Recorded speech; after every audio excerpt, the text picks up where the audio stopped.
What's up, squad? Brandon from the Bantu Sun. Thank you so much for joining me today.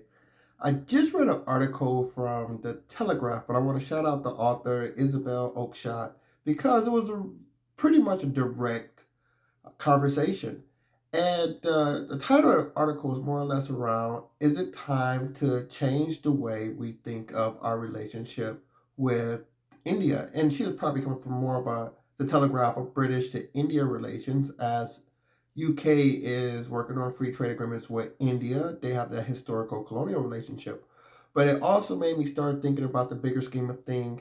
As you know from previous videos, I'm really big on a triumvirate, this triangular power structure. We're not in a bipolar world, but tripolar world with America, India, and China being the major centers of pull in this future.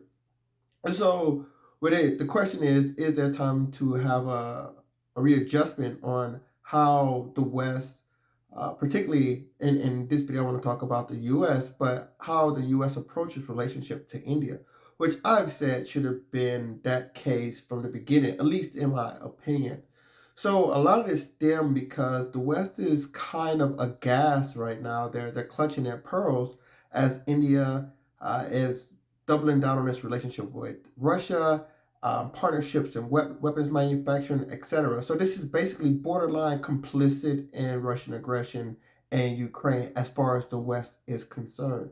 I think India is doing this because this is what India does. India has almost a obsessive compulsive disorder with neutrality. They can't help themselves. There's numerous reasons why I think it's the case.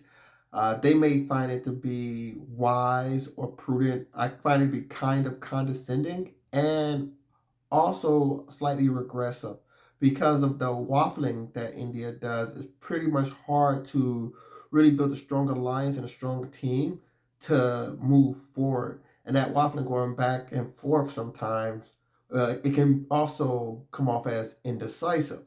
So the reason why I do think the West should have already thought about their relationship with India is because if you look, especially with the U.S. power base, when you have this tripolar world, you're looking at China, India, the United States, U.S. being the legacy power, China being the rising power, and then India not too far behind.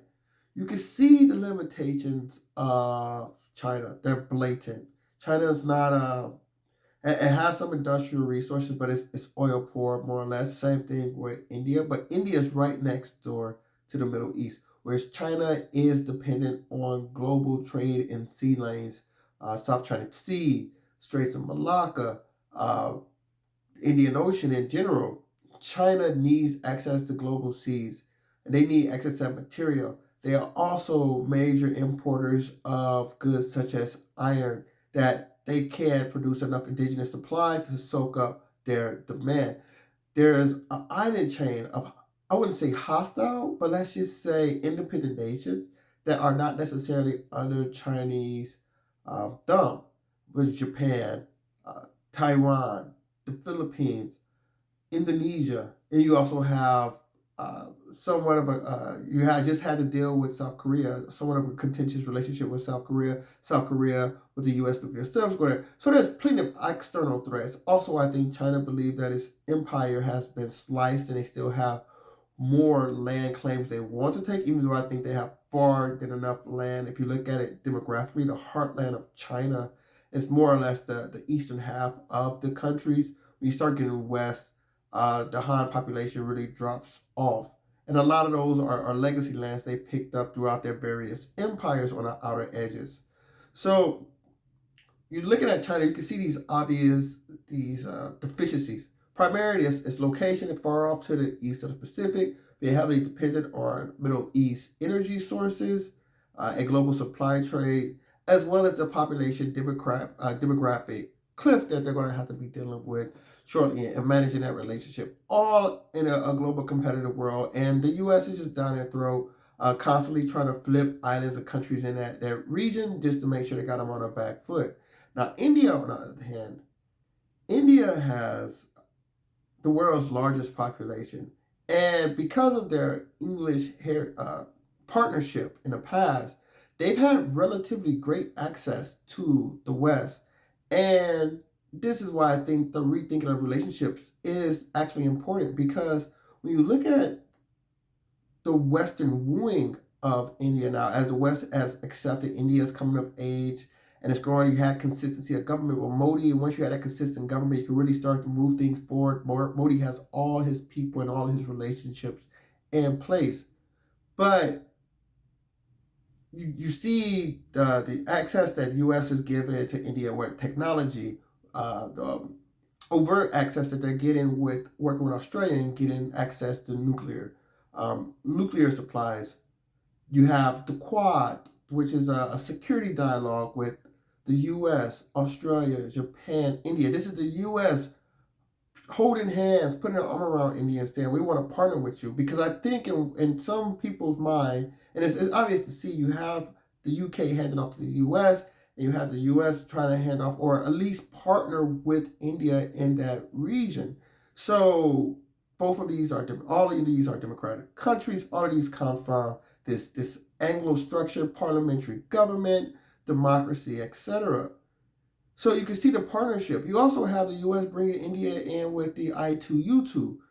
India have this great love relationship with Israel. So the I2U2, Israel, India, U.S., and the UAE.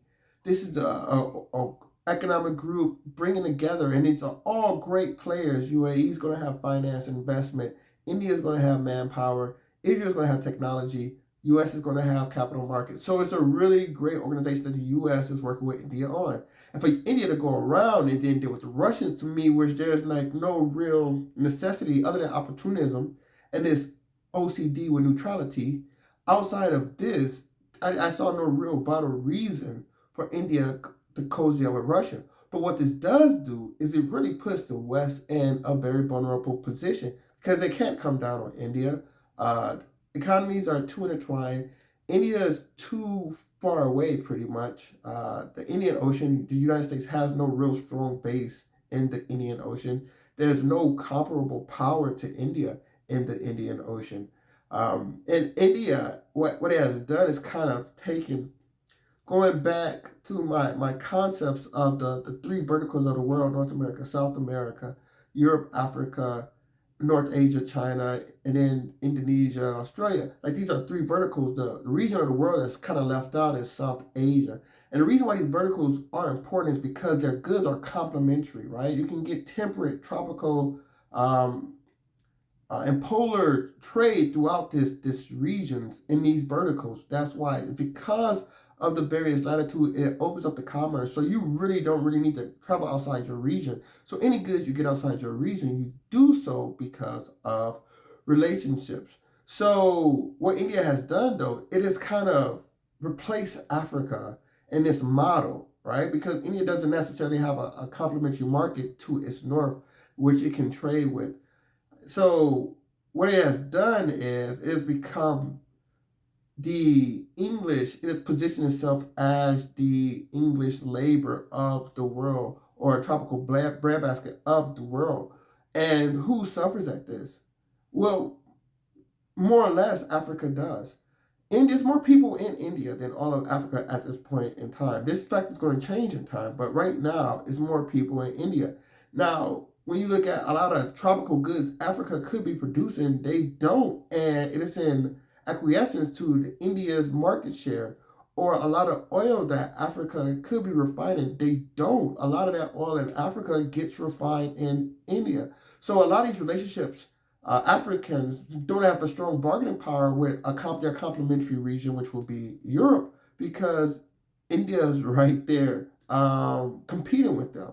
And so, not on top of that, but Africa has also been fertile ground for great Indian entrepreneurs and communities, which has enriched the east coast of Africa.